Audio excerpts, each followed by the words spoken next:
Iniciamos hoje mais um ciclo de palestras na área do direito civil, nomeadamente sobre os fundamentos da responsabilidade civil. As informações a serem compartilhadas nesta série de palestras são parte do acervo acumulado em 4 décadas de docência na área do direito privado e foram subsidiadas também por abalizados estudos cujos títulos e autores estarão disponibilizados no final do 4º vídeo sobre as excludentes do nexo de causalidade. Pressupostos da responsabilidade civil.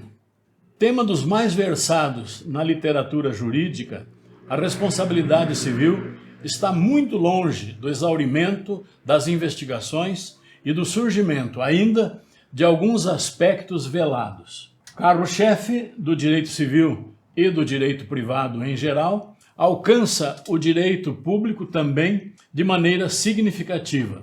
A maioria dos compêndios e artigos tem elencado a ação ou omissão do agente, a culpa, o dano e o nexo de causalidade como elementos ou requisitos bastantes da responsabilidade. É possível, no entanto, alargar-se o rol dos seus pressupostos e acrescentar-lhes outros. Embora comporte raras exceções, a contrariedade a direito deve ser reconhecida como requisito e ser o primeiro a ser examinado.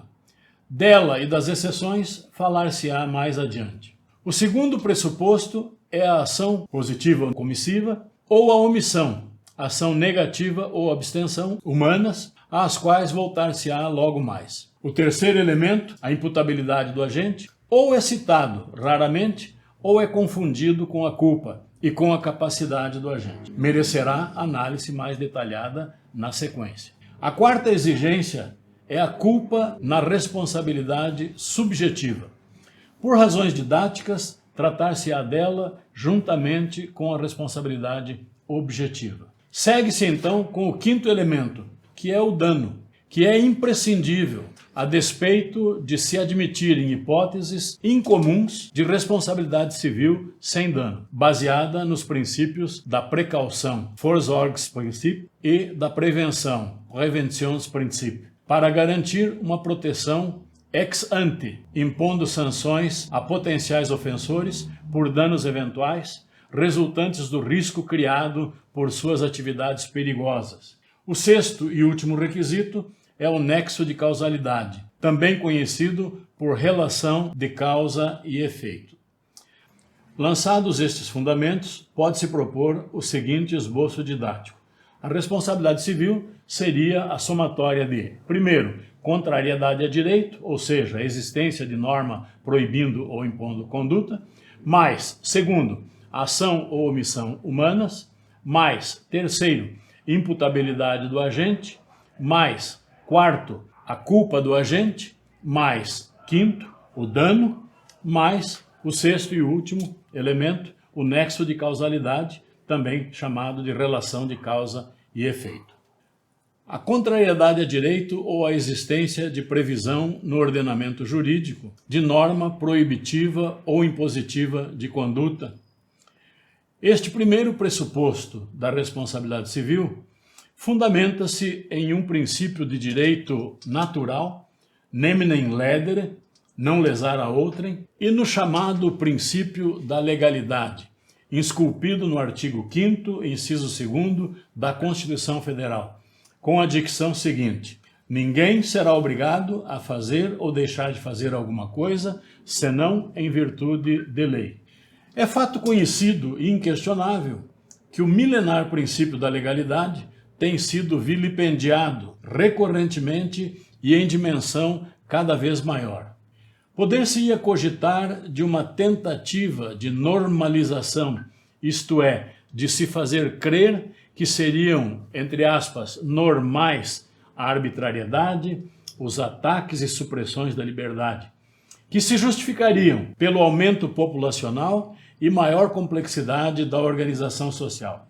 É verdade que são comuns, o que é diferente de serem normais. Tal argumento revela ser falicioso e pressuporia uma evolução, ou seria, na verdade, uma involução? Evolução linear e imutável da civilização. Se, ao contrário, houvesse uma evolução linear e constante, as sociedades seriam hoje perfeitas após o transcurso de mais de 10 milênios de civilização. Se houvesse involução contínua e incessante, a civilização estaria reduzida a pó. Todavia, assim não é. Sabe-se que a história da civilização alterna-se em ciclos de avanços e retrocessos, entre períodos e por regiões de absolutismo e de democracia, de guerras e de paz. Portanto, o que explica o desapreço ao princípio da legalidade são exatamente conjunturas de preponderância de forças antidemocráticas e hegemonistas. O princípio da legalidade significa, portanto, que a imposição ou proibição de uma conduta e as consequências desta exigem a pré-existência de norma a respeito. Pode-se dizer, a grosso modo, por conseguinte, que aquele que pratica determinada ação ou se abstém de praticá-la, para a qual não há previsão legal, proibitiva ou impositiva, age no exercício regular do seu direito, que constitui excludente de responsabilidade, conforme o artigo 188, inciso 1 do Código Civil, ainda que de tal conduta resulte dano a outrem ou à comunidade. Exemplo clássico de exercício regular de direito é o da lesão proveniente de esportes violentos, como o pugilismo, desde que observados, naturalmente, os regulamentos da modalidade. É possível ocorrer, excepcionalmente, a responsabilização pela indenização do dano, mesmo não havendo contrariedade a direito, ou seja, ilicitude. Por exemplo, na hipótese do estado de necessidade, de acordo com os artigos 929 e 930 do Código Civil, o exercício irregular do direito, por exemplo, excesso na legítima defesa, que dá lugar ao ato ilícito, apto a desencadear a responsabilidade civil. Considera-se haver outras hipóteses de responsabilidade civil sem ato ilícito. Por exemplo, nas atividades de risco, em que o empregado se fere operando maquinários sem conduta antijurídica ou ilegal, sendo o dano reparado de acordo com a teoria da responsabilidade objetiva, segundo a qual basta a prova da causalidade material, isto é, do exercício da atividade de risco, do dano e do nexo de causalidade. Resumindo-se este primeiro pressuposto da responsabilidade civil, tem-se, letra A, o princípio da legalidade significa que, sem norma pré-existente, não há proibição ou obrigação de conduta alguma. Letra B. Quem pratica a ação não proibida ou imposta por lei anterior age no exercício regular do seu direito. Letra C. Excepcionalmente, pode o agente responder, mesmo não havendo contrariedade a direito, por exemplo, no estado de necessidade. Na sequência, será abordado a ação ou omissão humanas. A ação humana, isto é, o ato ilícito, pode ser ativo ou comissivo, consistente em uma ação mecânica, positiva, um facere, vedado pelo ordenamento jurídico, ou em uma ação omissiva, abstensiva, um non facere, quando havia uma obrigação de agir para o público em geral ou para certas e determinadas pessoas. Menos comuns são as obrigações impositivas de condutas pré-ordenadas ao público em geral, com repercussões na responsabilidade civil. Parecem inadequados certos exemplos veiculados pela doutrina, como o da pessoa que não adverte o cego ou não o impede de cruzar a rua, e este é atropelado por veículo em alta velocidade. Ou ainda, o da pessoa que, sabendo nadar, não evita o afogamento de outrem. A primeira reprovação à conduta omissiva, nestes dois exemplos, é de ordem moral, inegavelmente. Podem tais condutas abstensivas caracterizar o crime de omissão de socorro, capitulados no artigo 135 do Código Penal. Abre aspas, deixar de prestar assistência, quando possível fazê-lo, sem risco pessoal, à criança abandonada ou extraviada, ou à pessoa inválida ou ferida, ao desamparo ou em grave e iminente perigo, ou não pedir, nesses casos, o socorro da autoridade pública. Pena: detenção de 1 a 6 meses ou multa. Todavia, a omissão em tais casos não é apta a desencadear obrigação civil de reparar o dano sofrido pelas vítimas dos exemplos citados.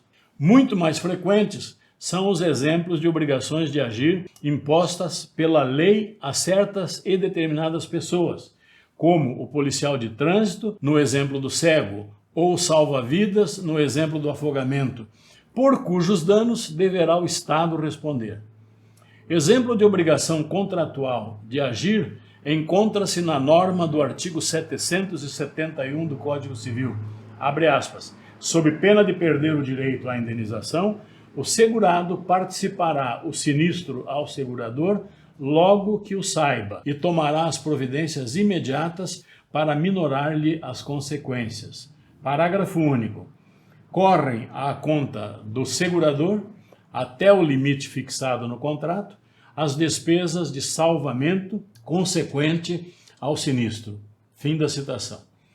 Sintetizando este tópico, constata-se que, letra A, as ações humanas potencialmente danosas podem ser positivas ou comissivas, e negativas ou omissivas.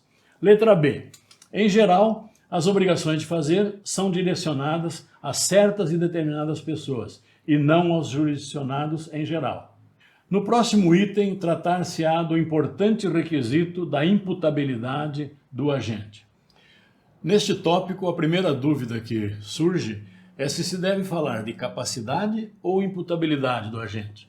A imputabilidade do agente não se confunde com a capacidade, uma vez que o agente pode ser capaz plenamente, porém inimputável no caso concreto, se agir sob coação, por exemplo.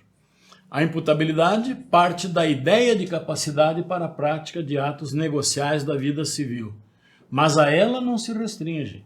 A imputabilidade precede a capacidade. Consiste a imputabilidade na aptidão cognitiva do agente para entender o caráter ilícito da sua ação.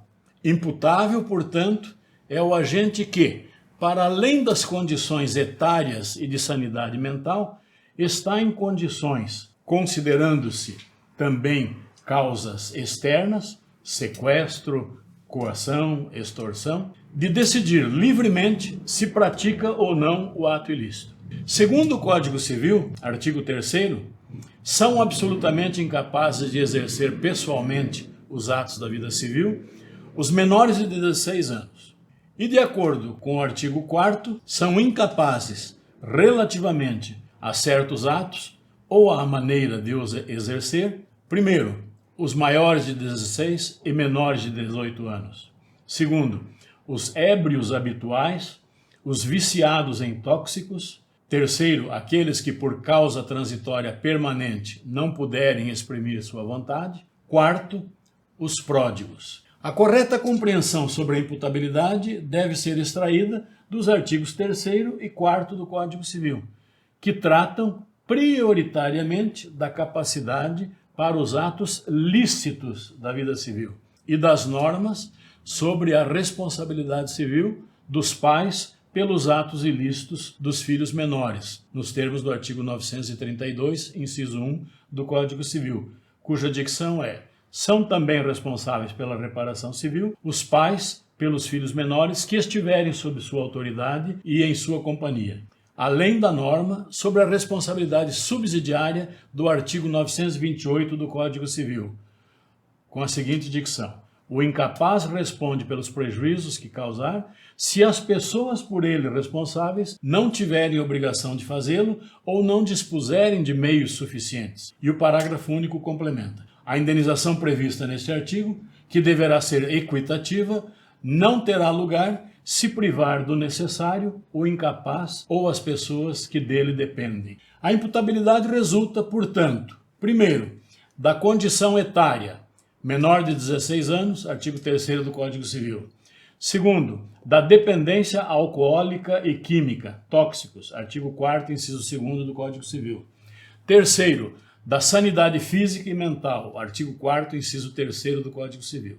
No que pertine à dependência alcoólica e química, tóxico, Se tratar de embriaguez patológica e de toxicomania grave, dependência química total, e se a sanidade física e a mental for de natureza grave, capazes de levar ao estado de coma, à paralisia mental, podem determinar a interdição absoluta, deslocando a responsabilidade, por culpa invigilando, para o curador ou para a autoridade encarregada da sua guarda. Ao contrário, na embriaguez ou no estado de torpor episódico, na dependência química leve, a análise da existência de culpa é antecipada para o momento anterior imediatamente à ingestão da bebida ou da droga estupefaciente. E não havendo outra excludente, a culpa será confirmada. Em casos menos graves, somente a perícia judicial atestará a imputabilidade ou inimputabilidade. Como se viu, portanto, uma pessoa incapaz relativamente pode ser imputável e uma pessoa capaz pode ser inimputável. A inimputabilidade pode derivar, no entanto, de circunstâncias outras não ligadas à condição etária ou de sanidade do agente, mas sim da inexistência de voluntariedade, isto é, de vontade livre na prática do ato. Esta excludente está contemplada no artigo 186 do Código Civil, com o seguinte teor: aquele que por ação ou omissão voluntária, negligência ou imprudência, violar direito e causar dano a outrem, ainda que exclusivamente moral, comete ato ilícito. Falta vontade livre de cometer o ato ilícito quando o agente está, por exemplo, sob a mira de revólver de sequestradores ao volante do seu carro e estes o coagem a romper barreira policial, causando morte por atropelamento e danos materiais às viaturas policiais. O mesmo ocorre na legítima defesa, nos termos do artigo 188, inciso 1 do Código Civil, e no estado de necessidade, no mesmo artigo, inciso 2, em que o agente não age, na verdade ele reage a uma injusta agressão. Não age racionalmente, senão por instinto de preservação da própria vida, ou pela necessidade de proteger a integridade física ou patrimônio próprio ou alheio. Nestes casos, o agente é capaz, porém inimputável. Na hipótese do estado de necessidade, se a pessoa lesada ou o dono da coisa não forem culpados do perigo, o causador do dano, mesmo tendo praticado ato lícito e solidário, deverá indenizar a vítima, ou seja, será considerado imputável e responsável, nos termos do artigo 929 do Código Civil. Poderá, contudo, cobrar do causador do perigo aquilo que pagou à vítima do dano, nos termos do artigo 930. Em brevíssima sinopse do presente tópico, pode-se considerar que imputável, por conseguinte, é o agente que, ademais das condições etárias e psíquicas, está em condições, quanto a eventuais causas externas, coação, extorsão, cárcere privado, de decidir livremente se pratica ou não o ato ilícito. São incapazes absolutamente inimputáveis, consequentemente, os menores de 16 anos, artigo 3º do Código Civil, são igualmente inimputáveis os ébrios habituais e os viciados em tóxico, artigo 4º, inciso 2 do Código Civil. De igual modo, são imputáveis aqueles que, por causa transitória, permanente, não puderem exprimir sua vontade, artigo 4º, inciso 3. E são imputáveis, por último, aqueles que, por ação ou omissão involuntária, interpretação a contrário senso do artigo 186 do Código Civil, violarem direito ou causarem dano a outrem. São as hipóteses de coação, extorsão, sequestro e etc. Portanto, a imputabilidade parte da ideia de capacidade para a prática de atos negociais da vida civil, mas não se limita a esta. Na sequência, será abordado o quarto pilar da responsabilidade civil, qual seja a culpa do agente. Da leitura da norma do artigo 186 do Código Civil, aquele que, por ação ou omissão voluntária, negligência ou imprudência, violar direito e causar dano a outrem, ainda que exclusivamente moral, comete ato ilícito, emerge com clareza a culpa como elemento imprescindível para empenhar a responsabilidade indenizatória do agente. A culpa lato sensu comporta 3 modalidades: negligência, imprudência e imperícia. Negligência é a falta de atenção, de cuidado, de cautela empregadas normalmente nas atividades do cotidiano.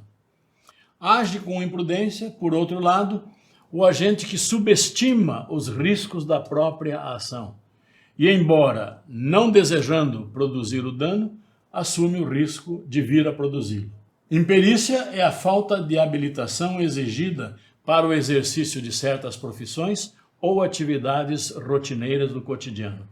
O dolo, que compõe a culpa lato sensu, consiste na ação com intenção deliberada de produzir o dano. Cabe distinguir, portanto, entre, primeiro, imputabilidade, segundo, capacidade, terceiro, culpa, stricto sensu, negligência, imprudência e imperícia, e quarto, culpa lato sensu, que inclui o dolo. Imputabilidade é, primeiramente, a aptidão intelectual do agente, a sua condição natural para entender o caráter ilícito da sua conduta. Mas significa também a inexistência de vontade livre por fatores externos, como a coação, o cárcere privado. A capacidade é requisito de validade de atos lícitos. É a adequação do desenvolvimento intelectual do agente para a prática de negócios jurídicos e atos ordinários da vida civil. A culpa é requisito para a responsabilidade civil, a ser examinado somente em se tratando de agente imputável. Sem imputabilidade, não há culpa. A culpa verifica-se no estado de ânimo do agente, no momento da prática do ato. Refere-se ao nível de atenção, de responsabilidade do agente no desempenho da ação. O dolo, compreendido na culpa lato sensu, constitui-se em uma voluntariedade distinta da voluntariedade integrante da imputabilidade e inexistente na inimputabilidade. Trata-se de voluntariedade específica, qualificada, consistente na intenção deliberada, premeditada de produzir o dano. Corrente minoritária, encabeçada por Pablo Stoltz Galiano, sustenta não ser a culpa requisito propriamente da responsabilidade civil, por lhe faltar o caráter de generalidade, o qual seria afetado pela aceitação geral da ideia da responsabilidade civil objetiva. Para além de se constituir em elemento integrante da obrigação de reparar o dano, ou seja, da responsabilidade civil, a culpa adquiriu no Código Civil de 2002 importante função, qual seja a de orientar a dosimetria da indenização. Com efeito, preceitua o artigo 944 do Código Civil. A indenização mede-se pela extensão do dano. Parágrafo único. Se houver excessiva desproporção entre a gravidade da culpa e o dano, poderá o juiz reduzir equitativamente a indenização. Cabe neste passo resumir-se este pressuposto da culpa do agente. Como se viu, a culpa pode ser vista em um sentido estrito, nas modalidades da negligência, da imprudência e da imperícia, e em um sentido amplo, lato sensu, que inclui o dolo. A culpa não se confunde com a imputabilidade, nem com a capacidade. A imputabilidade é a aptidão do agente, o condão de entender o caráter ilícito do seu agir. Significa também a existência de vontade livre, imune a fatores externos, como coação e extorsão.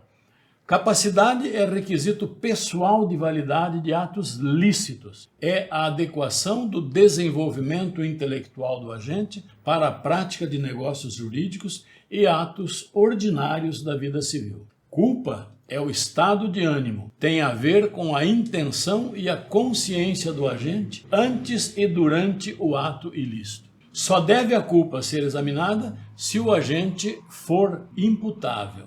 A culpa serve também para auxiliar na dosimetria da indenização nos termos do artigo 944 do Código Civil. No próximo vídeo será estudado o dano como quinto elemento da responsabilidade civil.